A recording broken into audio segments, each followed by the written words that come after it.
Nós vamos hoje encerrar uma breve série de mensagens sobre os atributos ou características de Deus.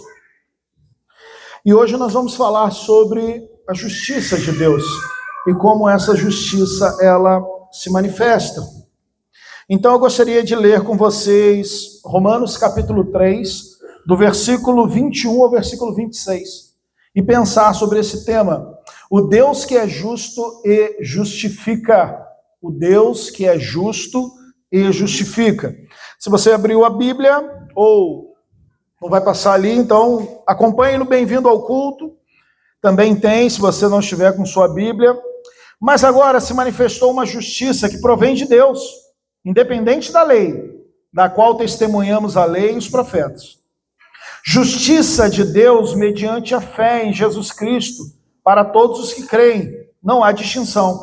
Pois todos pecaram e estão destituídos da glória de Deus, sendo justificados gratuitamente por sua graça, por meio da redenção que há em Cristo Jesus. Deus ofereceu como sacrifício para propiciação, mediante a fé, pelo seu sangue, demonstrando a sua justiça. Em sua tolerância, havia deixado impune os pecados anteriormente cometidos, mas no presente demonstrou a sua justiça, a fim de ser justo e justificador daquele que tem fé em Jesus. Feche seus olhos, vamos orar. Deus, pedimos a sua iluminação nesta noite. Clamamos ao Espírito Santo que venha iluminar, venha abrir os nossos ouvidos, venha abrir os nossos olhos, quebrar os nossos corações, por vezes endurecido pelo pecado, para que possamos enxergar não só a sua justiça, mas sermos alcançados por essa justiça através deste poder justificador do sangue de Cristo. Então, abençoa-nos nessa noite. É isso que nós te pedimos, em nome de Jesus. Amém. O Deus que é justo e justifica é o nosso tema. Eu gostaria de que você, neste momento, pensasse em uma cena. Pense numa sala de tribunal. Tenho certeza que você já viu diversas salas dessa em séries, filmes. Pense numa sala de tribunal. Existe normalmente, aqui à minha direita, no tribunal, o réu. Ele está ali, do lado dele, um advogado defendendo. Temos então um advogado acusando. E entre aqueles que acusam e aqueles que defendem, no centro, sentado está um juiz. Num centro elevado, acima de todos, está o juiz. Provas estão sendo apresentadas, testemunhas sendo chamadas, uma sentença sendo formada, palavra por palavra, até o veredito final. Por que essa cena ela é tão fascinante, Existem diversos filmes, séries, livros sobre julgamentos. Eu vou te dizer o porquê dela ser fascinante. Porque esta cena não está apenas na tela. Ela está dentro de mim e dentro de você. Agora mesmo, enquanto eu falo, você tem um tribunal interno funcionando o tempo todo. Um juiz interior que não tira férias. E esse tribunal está sempre em sessão, julgando se você foi bom o suficiente, se você agradou o seu cônjuge, se você foi um pai bom o suficiente, se você é um bom profissional, se você é um bom filho, se você orou o suficiente, se você leu a Bíblia o suficiente, se você é, no fim das contas, alguém aceitável. Sabe quando você dá dinheiro a alguém na rua? Tem ali um pedinte, alguém que precisa realmente, você vai lá, tira um valor da sua carteira e você dá, e você sai dali, e este tribunal que existe dentro de você diz, olha como você é uma pessoa boa. Ou quando você compra um lanche para alguém que está com fome, você entrega o lanche, e este tribunal interno, esse juiz interno vai dizer, olha, que ser humano bom você é. Ou quando você está tendo um dia péssimo e você discute com alguém, você distrata alguém, mas depois de chegar em casa, tomar um banho, a cabeça esfria, você fala assim, para que eu fui falar aquilo? Por que eu agi daquela forma? Eu não precisava fazer desse jeito. E aí esse tribunal diz: olha que pessoa terrível você é. Olha que pessoa má você é. Nós estamos o tempo todo diante deste tribunal que tenta nos julgar. E de onde vem esse senso de justiça, então? Ele não vem da nossa evolução, nem das nossas convenções sociais, nem das leis e da necessidade de julgarmos pessoas que quebram as leis do nosso país. Existe porque nós fomos feitos à imagem de Deus, e Deus é justo. Você deseja justiça porque Deus é justo. E é exatamente por isso que ninguém aqui consegue simplesmente desligar esta voz interna que nos acusa o tempo todo. Dizer que Deus é justo significa dizer que a justiça faz parte de quem Deus é. Deus não apenas faz coisas justas, mas Ele é perfeitamente justo. O seu caráter é justo, a sua essência faz parte, é um atributo, é uma característica de Deus. Por isso não existe uma lei ou um padrão de justiça acima de Deus, a qual Ele tenha que se submeter. O próprio Deus é o padrão. É o padrão supremo daquilo que é certo e daquilo que é errado, daquilo que é verdadeiro e daquilo que é bom. Essa justiça aparece principalmente na maneira como Deus julga e na maneira como Ele cumpre a sua palavra. Deus é justo. Se você sabe o que é bom, se você sabe, por exemplo, que é errado matar, que é errado destratar, que é errado furtar, é porque Deus é justo e este padrão moral emana exatamente de Deus. Deus é a régua. E mesmo aquelas pessoas que dizem não crer, precisam viver debaixo das regras desse Deus, porque Ele é soberano e dono de todas as coisas. Deus sempre age corretamente. Estamos dizendo isso aqui, Deus é justo. Significa que Deus sempre age corretamente. Deus não é parcial. Deus não comete erros. Deus não comete favoritismos. Ele conhece toda a verdade e Ele aplica essa verdade através de sua justiça. Por isso, Ele não pode simplesmente ignorar o pecado. Por isso, seria contrário à sua, porque isso seria contrário à sua própria justiça. Nós somos assim, nós somos parciais. Deus não é parcial. Às vezes uma criança faz algo errado, não é nosso filho, não tem nada a ver com a gente, e a gente quer justiça. Aí, tinha que apanhar. Mas quando o nosso filho faz aquela mesma coisa, a gente fala: poxa, tão bonitinho, olha só que legalzinho, olha o que ele está fazendo. Porque nós somos parciais, Deus não. Deus, Ele, através da verdade, por conhecer a verdade, por ser a verdade, Ele aplica a sua justiça de forma imparcial. O pecado precisa ser julgado. Ao mesmo tempo, Deus é fiel àquilo que diz. Ele cumpre tanto a sua promessa de salvação, quanto a sua advertência com relação ao juízo. Deus nunca muda seus padrões, nem age de maneira contraditória. Vivendo diante deste Deus, tendo este tribunal interno e sabendo que somos pecadores, sabemos qual é o veredito sem Cristo. Embora vivamos sempre tentando merecer amor, sempre merecer a justiça de Deus. E aí eu pergunto a vocês nessa noite: é bom estarmos diante de um Deus justo? É bom? É bom, irmãos? É bom, Áquila? É terrível, irmãos. É terrível estarmos diante de um Deus justo. Por quê? Porque nós não somos justos. Porque nós somos pecadores.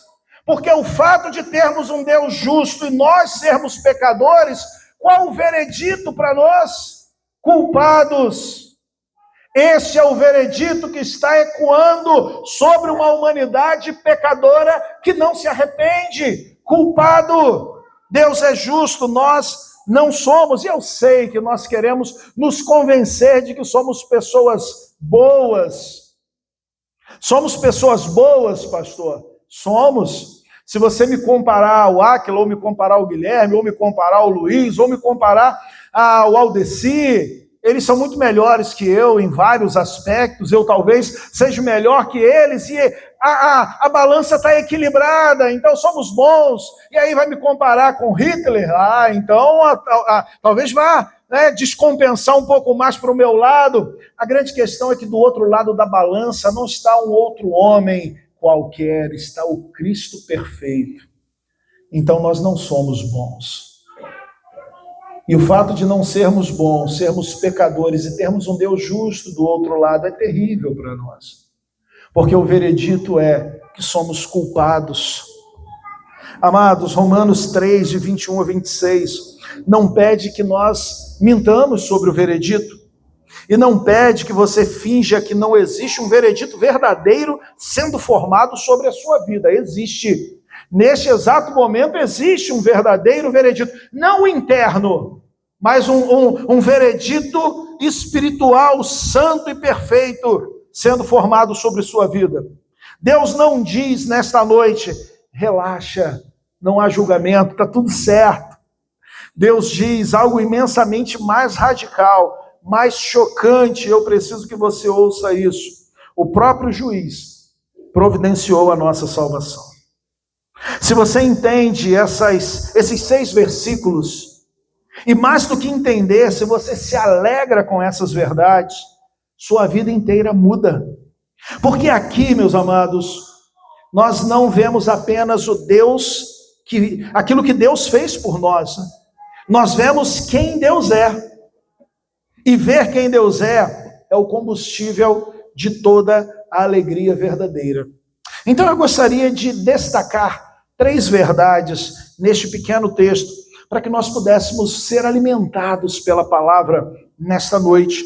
E a primeira delas seria que nós estamos diante de uma justiça que vem de fora e não de dentro.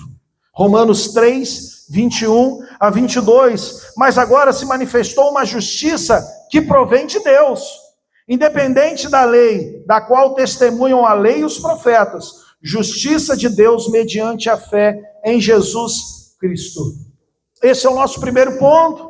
Uma justiça que vem de fora e não de dentro. E eu sei que você está acostumado, nesses vídeos de internet, ouvir que a resposta está dentro de você, que a solução está aí, que você precisa buscar dentro de você a solução, a resposta. Não! A justiça, a resposta, a salvação, o amor, a graça, a glória, a misericórdia, todas elas vêm de fora, porque todas elas provêm de Deus. Todo ser humano, sem exceção, opera em algum sistema de mérito. Todo ser humano quer buscar receber as coisas através do mérito.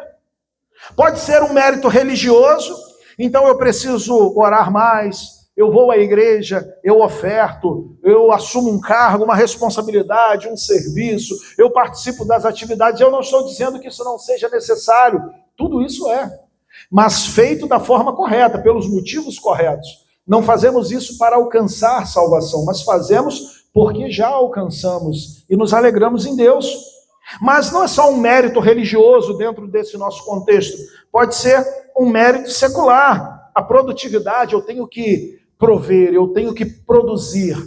Ou o ativismo social, e veremos muito disso nos próximos meses, ativismo político, veremos a necessidade que temos de aprovação.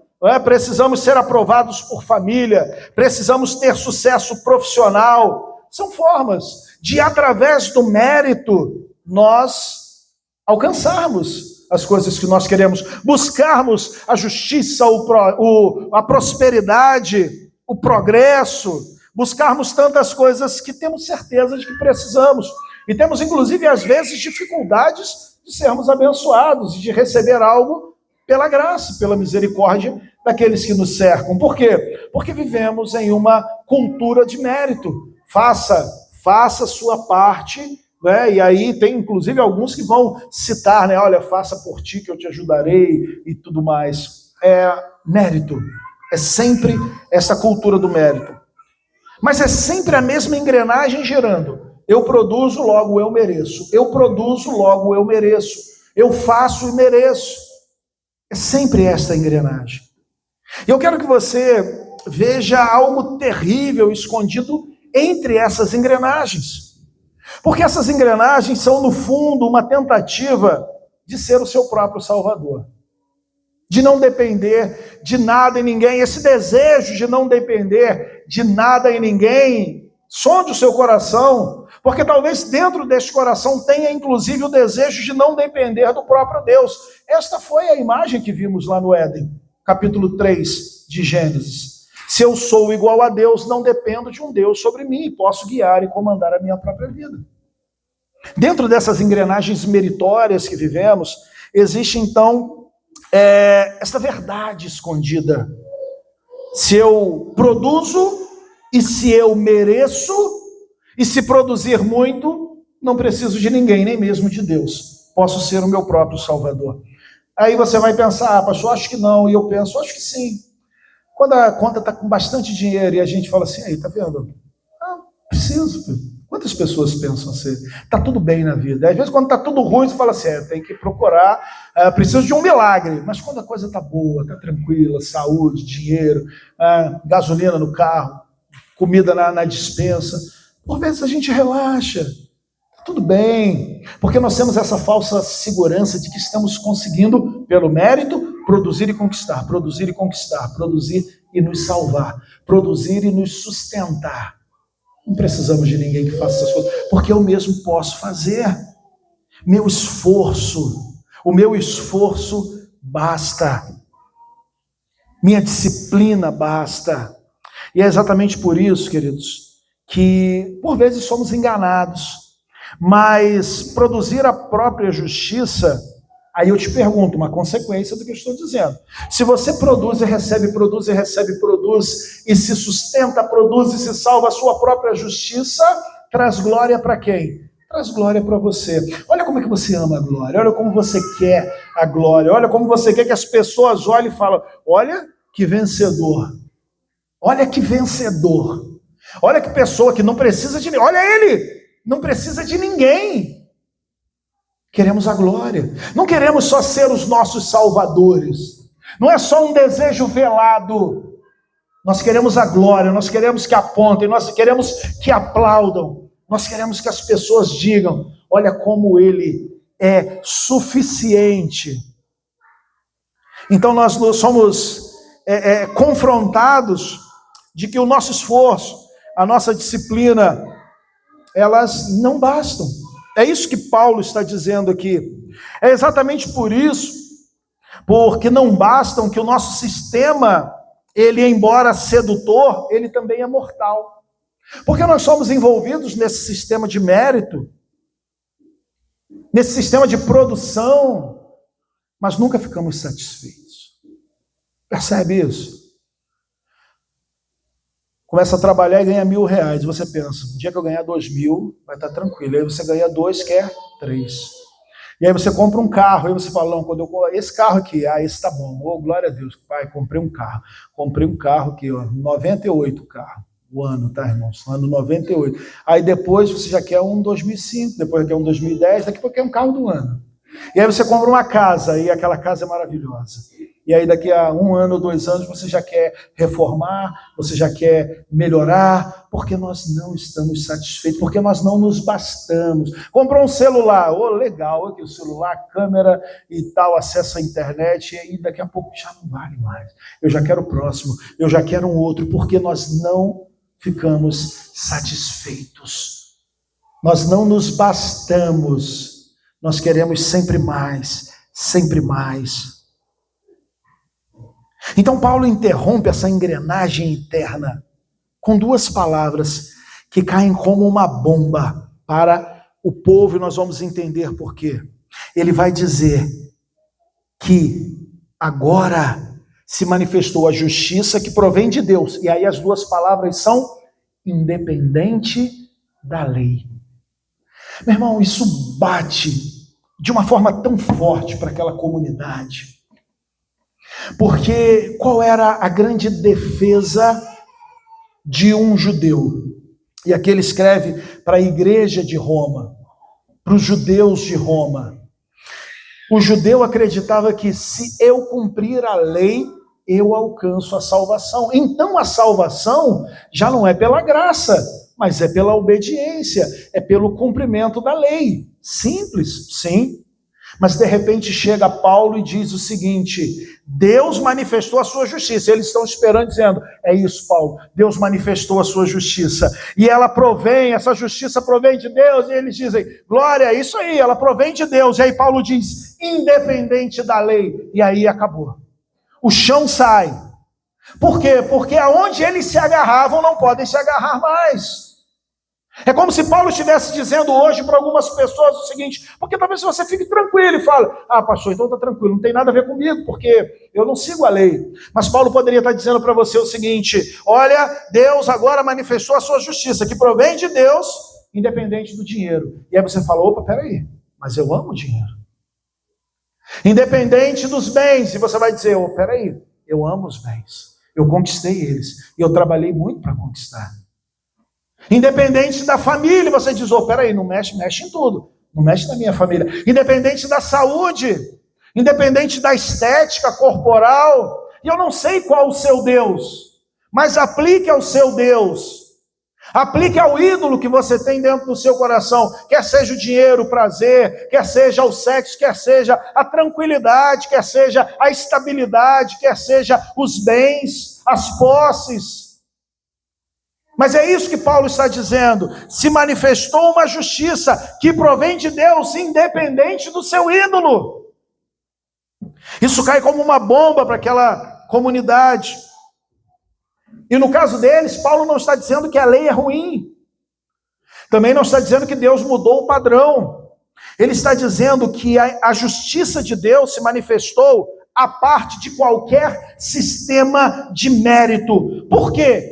Porque nenhum sistema de mérito em toda a história da humanidade foi capaz de produzir o que você realmente precisa. O seu mérito não pode produzir o que você realmente precisa. Por isso você nunca está satisfeito. Por isso eu nunca estou satisfeito com as minhas obras. Eu quero sempre mais. Nunca basta, nunca basta.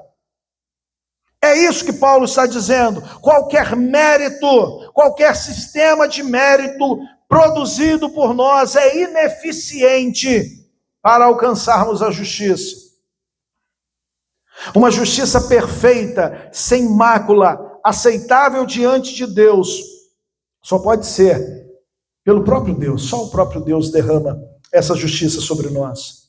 E deixe-me ser bem direto, irmãos. Não responda em voz alta o que eu vou dizer, mas eu digo com carinho, mas com senso de urgência. Se você, de alguma forma, pensa dentro do seu coração que se você parasse de servir a igreja, ou parasse de contribuir, ou fosse impedido de participar dos cultos por algum tempo, se essas coisas acontecessem, se a sua paz com Deus é abalada, é porque o seu alicerce, o seu terreno nunca foi Cristo. Você percebe isso? Você percebe que se a sua fé ela está apoiada em qualquer outra coisa que não seja Cristo, e somente Cristo, como nós cantamos aqui, Cristo ele não é o alicerce, ele é a rocha firme a qual a sua vida ela está apoiada. Então, provavelmente, a sua vida está apoiada nesse sistema de méritos. Mas olha a beleza do texto. Essa justiça sem lei não é uma novidade improvisada por Deus na última hora. Deus não mudou de plano na cruz, entende? Não, Deus foi pego de surpresa, o negócio saiu do controle e agora de uma forma apressada ele pega o filho, manda para a cruz, o filho vai morrer. Nada disso. Deus ele cumpre o plano que ele mesmo estabeleceu antes da fundação do mundo. E veja, essa justiça vem de fora para dentro, ela vem transformando. É por isso que você não consegue se transformar. É por isso que nenhum sistema de mérito vai transformar a sua frieza espiritual. Nenhum sistema de mérito, ainda que você saia daqui hoje querendo me desafiar e dizendo o seguinte: eu vou provar que você está errado, e a partir de amanhã eu vou ler a Bíblia todo dia, e eu vou orar todo dia, só para mostrar que através do meu esforço eu consigo. Eu te desafio, faça isso, e veja quanto tempo vai durar, veja quantos dias vão durar para que o pecado te lace novamente, te jogue no lamaçal, porque nenhum sistema vai conseguir te manter de pé, porque a justiça, ela não vem de dentro para fora, ela vem de fora para dentro. Por isso você não consegue, por isso você não quer ler a Bíblia, por isso você não tem prazer em estar na igreja, por isso você arruma desculpas todas as vezes que temos uma atividade, por isso que nos sentimos extremamente cansados, desanimados, por isso que procuramos defeito nos irmãos, no templo. Caiu uma placa aqui, essa igreja aqui não presta. O pastor, eu não gostei. Camisa preta, calça preta, sapato preto, não, isso aí, monocromático, não gosto assim, tem que estar diferente, e a gente começa a procurar defeitos em tudo. Por quê? Porque o nosso sistema interno, ele está lutando exatamente contra essa transformação, que só pode ser operada quando o próprio Cristo vem transformar os nossos corações. A justiça vem de fora para dentro, ela é recebida e não produzida. E eu digo a vocês, isso não é apenas um alívio, irmãos, isso é um alívio tremendo, porque se você for honesto com você mesmo, você sabe, você não consegue por muito tempo se manter numa posição. Quantas pessoas animadas, talvez aqui tenhamos pessoas que começaram um curso, uma faculdade ou um curso qualquer, animados. 1 mês, 2 meses depois, o exame não toma conta, vou lá, tranquei, acabou. Por quê? Porque nós somos assim. Nós nos perdemos com muita facilidade, nós desanimamos com muita facilidade. E é por isso que isso é um alívio, porque a faculdade, eu poderia persistir, não persisti, parei, isso aconteceu comigo há alguns anos atrás. E aí você entende que se a sua salvação estivesse na sua mão, você já teria perdido ela também. Ou se ela estiver na sua mão, talvez você já nem esteja mais salvo, você seja apenas alguém que emula, vem, troca de roupa, botou um perfume, senta, levanta a mão, canta, ajoelha, mas não é salvo. Porque se a sua salvação depender de você, você já perdeu. Você não é o seu salvador. Por isso é um alívio. Mas além de um alívio, a única forma de Deus receber toda a glória pela salvação. Porque se você pudesse contribuir com a sua salvação com apenas 1%, você iria se valer disso diante de Deus e ia falar: opa, peraí, o senhor fez 99%, mas 1% foi meu. Então eu também tive. Não tem. A nossa salvação depende 100%. Ela está completamente na mão de Deus. Isso é um alívio para a glória dele. Porque se você pudesse contribuir com 1 grama sequer, com 1 grama de mérito próprio, você teria, ainda que pequeno, um motivo de se orgulhar diante de Deus. E um motivo de dizer: não, senhor, 99% foi o senhor, mas 1% fui eu. 1 grama fui eu. Nem essa grama você faz por merecer.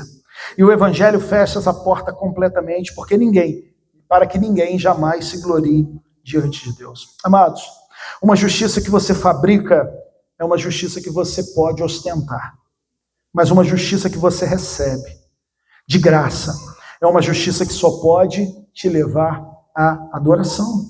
E é exatamente essa diferença entre religião morta e cristianismo vivo. Religião morta produz orgulho, mas também produz desespero. Evangelho vivo produz adoração, gratidão produz misericórdia. O segundo ponto, então, o primeiro é essa justiça que vem de fora para dentro. O segundo é uma graça que nivela toda a humanidade. Versículos 23, porque todos pecaram e destituídos estão da glória de Deus, sendo justificados gratuitamente por sua graça, por meio da redenção que há em Cristo Jesus. Sabe o que Paulo está dizendo aqui? Todos os homens estão no mesmo degrau. Todos os homens estão no mesmo patamar. Não há homens melhores ou piores. Todos pecaram e destituídos estão da glória de Deus. E isso é explosivo, irmãos. Ele apaga a diferença, e ele já vem fazendo isso, tá? Capítulo 1, ele vem mostrando como o judeu, ele está distante de Deus. No capítulo 2 ele vem dizendo como o gentio está. Então ele vai apagar a diferença entre judeu e gentio. Ele vai apagar a diferença entre religiosos e pagãos, entre gente do bem e gente perdida. Ele faz isso mostrando que nossa necessidade diante de Deus é igualmente universal. Todos estão igualmente distantes da glória de Deus. Todos estão igualmente distantes da glória de Deus. E eu quero que você pare e sinta o peso desta frase, né? Separados da glória de Deus. E isso é extremamente profundo e é muito mais profundo do que quebrar algumas regras. Fomos criados para refletir a imagem de Deus. É só você olhar o capítulo 1 e o capítulo 2 de Gênesis. Fomos criados para refletir o caráter de Deus, a beleza moral de Deus. E o que fizemos? Trocamos essa glória infinita por glórias minúsculas. Foi isso que nós fizemos. Ontem eu estava inclusive conversando com o Lucas e falávamos sobre o desejo que nós temos de guardar a nossa reputação. E por vezes guardar a nossa reputação é querer essa glória minúscula. Nosso conforto, nossa necessidade de controle.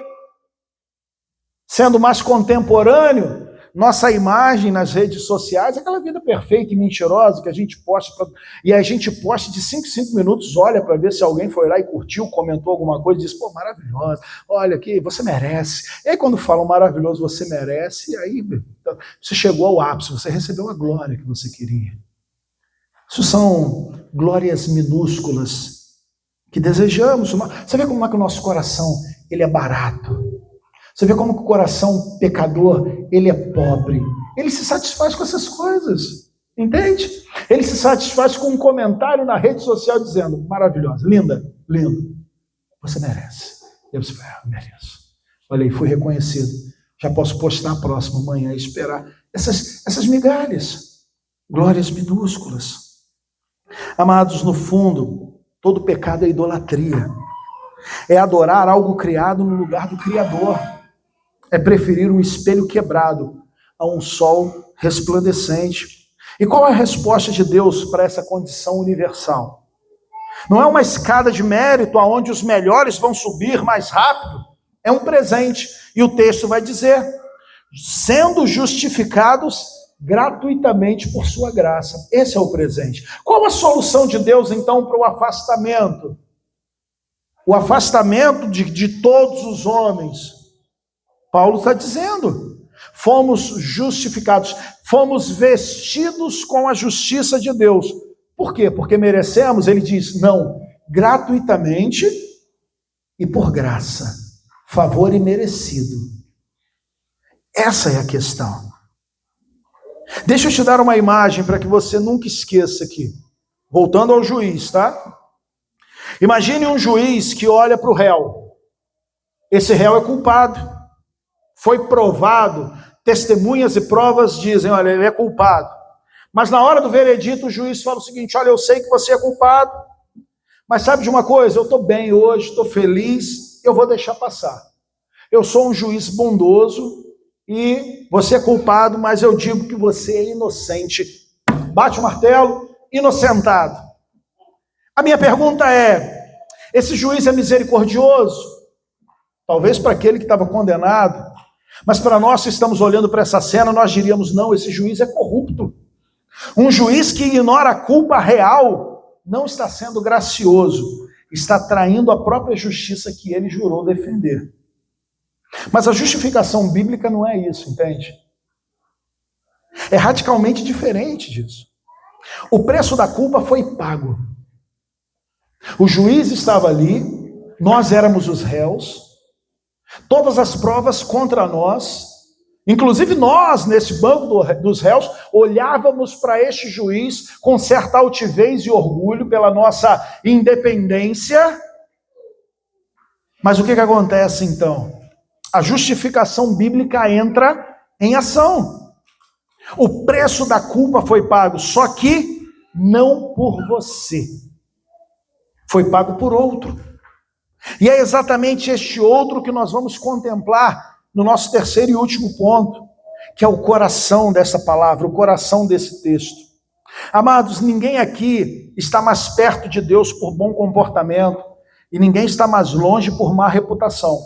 Todos precisamos igualmente da mesma redenção. Isso deveria produzir em nós humildade cheia de ternura.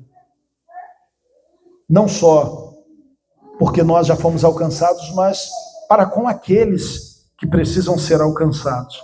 Em último lugar, uma cruz onde a justiça e o amor não competem. Versículos 25 e 26. Deus ofereceu como sacrifício para a propiciação, mediante a fé, pelo seu sangue, demonstrando a sua justiça.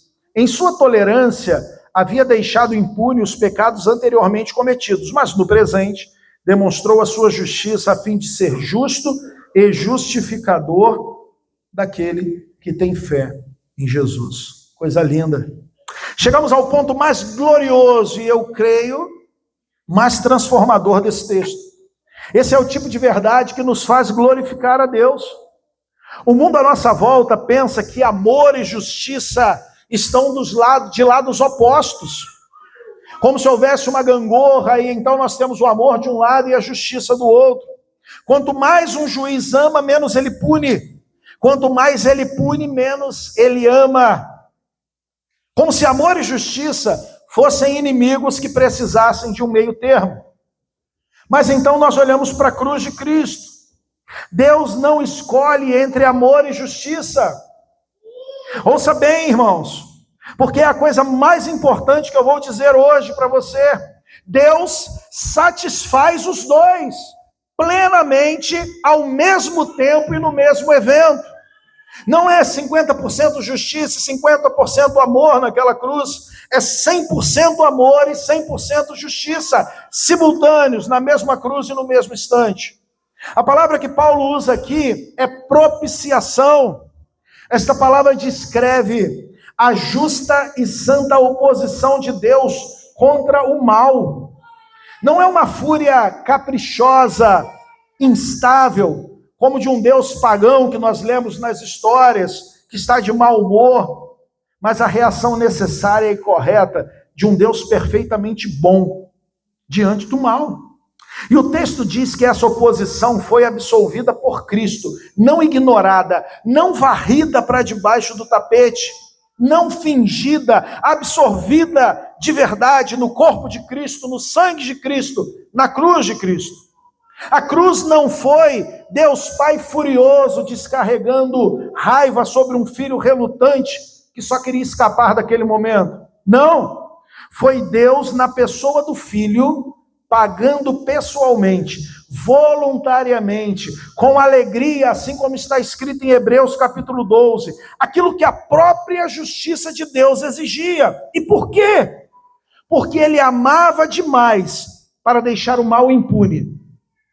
Mas ele amava demais cada um de nós para que fôssemos condenados. Por isso as duas coisas são satisfeitas ao mesmo tempo. A maior demonstração de amor está na cruz e a maior demonstração de justiça também.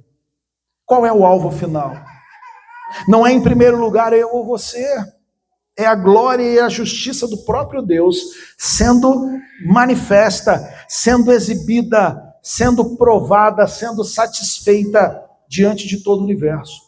Deus mostra aqui que ele nunca, em nenhum momento da história, nem quando perdoou Abraão, nem quando perdoou Davi, e como o texto fala, nem quando suportou pacientemente séculos de idolatria de Israel, Deus tratou o pecado como algo sem importância. A paciência de Deus no Antigo Testamento não é indiferença, é um adiamento cheio de propósito, esperando o momento em que a cruz tornaria pública, de uma vez por todas, que Deus é absolutamente justo. Olha que coisa linda, irmãos. Você percebe a beleza e a grandeza disso? Porque nós olhamos para Deus lá no Antigo Testamento, e o próprio Paulo vai dizer isso, em sua tolerância havia deixado impune os pecados anteriormente cometidos. Deus não estava fazendo vista grossa, Deus não estava jogando para o lado, Deus estava aguardando o momento, e esse momento iria chegar. E na plenitude dos tempos, o momento chegou, e naquela cruz, de uma forma pública, de uma forma absoluta, a justiça de Deus estava se manifestando contra o pecado. E ouçam isso com atenção, porque é aqui que muitos cristãos param cedo demais na sua compreensão do Evangelho. Se o alvo final da cruz é, antes de tudo, a manifestação da glória e da justiça de Deus, isso não diminui em nada o amor de Deus por nós. Pelo contrário, isso eleva a uma altura inimaginável, porque significa que fomos incluídos gratuitamente dentro do projeto mais precioso, mais gracioso e eterno que o universo inteiro já viu. A exibição pública da glória de Deus. Sua salvação, irmão, não é um projeto paralelo e pequeno, secundário. Ela está costurada dentro desses propósitos existentes. A manifestação da justiça, do amor e da graça apontam para a glória de Deus, e a nossa salvação está ali, intimamente costurada em tudo isso. E é exatamente por isso que eu preciso te dizer: não pare no alívio de ser perdoado. Vá além. Deleite-se no Deus que se revelou tão gloriosamente na cruz. Um evangelho que termina com eu estou livre da culpa é um evangelho pela metade. O evangelho completo termina em eu tenho agora acesso a um Deus que é glorioso, justo e gracioso, e ele então se torna o nosso maior tesouro. Agora, uma pergunta extremamente importante: como é que Deus consegue fazer tudo isso que eu disse sem se contradizer? Como é que Deus consegue receber pecadores e ainda assim ser justo? E Paulo fala, né, que ele é justo e justificador daqueles que têm fé em Jesus.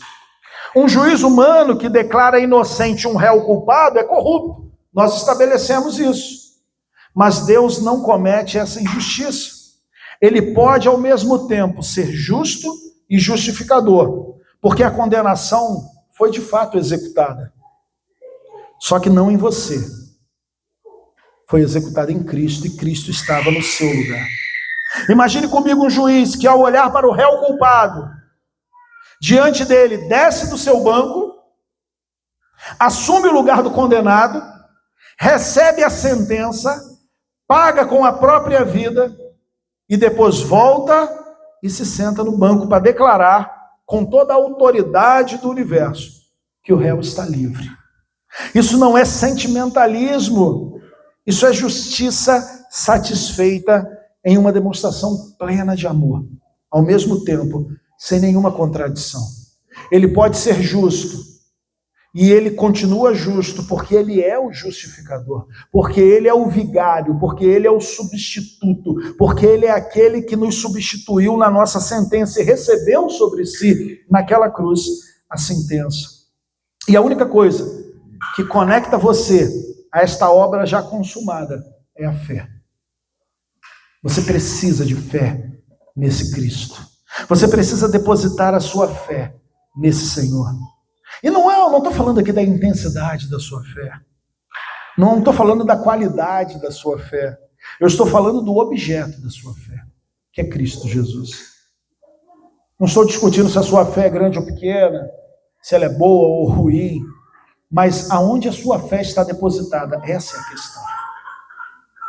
Talvez enquanto eu falo, a sua consciência ainda esteja te acusando. E isso vai acontecer. Ela foi desenhada por Deus para reconhecer a culpa real. E ela não está mentindo quando aponta o dedo para você e diz que você é culpado. Mas a resposta bíblica a uma consciência acusadora nunca, jamais é: tente de novo, se esforce mais, faça melhor da próxima vez. A resposta bíblica é apontar para você e dizer: o preço foi pago integralmente, exatamente no lugar aonde você deveria estar. Cristo foi colocado, crucificado e morto. E agora você está livre. Essa é a verdade bíblica e ela é libertadora. É a justiça de Deus sendo derramada sobre nós. Mas antes foi derramada sobre Cristo e satisfeita. Eu concluo então. O texto de hoje não pergunta: você é bom o suficiente? Sabemos a resposta. De forma definitiva, o capítulo 3 de Romanos diz: não, você não é bom o suficiente. Todos pecaram e destituídos estão na glória de Deus. A única pergunta que resta é essa: em quem está a nossa fé? Existem apenas duas posturas possíveis diante de Deus. A primeira é apresentar a sua própria justiça e ser condenado, porque todos pecaram e carecem da glória de Deus. A segunda é receber a justiça de Cristo pela fé e ser justificado gratuitamente. Talvez você esteja aqui hoje tentando mais uma vez equilibrar a balança, com mais um pouco de esforço religioso aqui, mais um pouco de oração ali, mais leitura bíblica acolá, ou talvez você já tenha desistido de tentar, porque a culpa parece grande demais para qualquer sistema humano resolver. O texto de hoje diz exatamente a mesma coisa para você dos dois lados. Pare de tentar pagar a sua dívida que já foi totalmente quitada. Amados, preciso terminar dizendo isso com toda a força, com toda a alegria. Isso não é apenas um alívio para a sua culpa, esse texto, essa verdade, não apenas alivia a sua culpa, isso é o combustível para uma vida inteira de adoração. Porque é o mesmo Deus que satisfez plenamente sua própria justiça na cruz, agora se oferece a você de graça como seu maior tesouro. Não descanse apenas no perdão que ele oferece.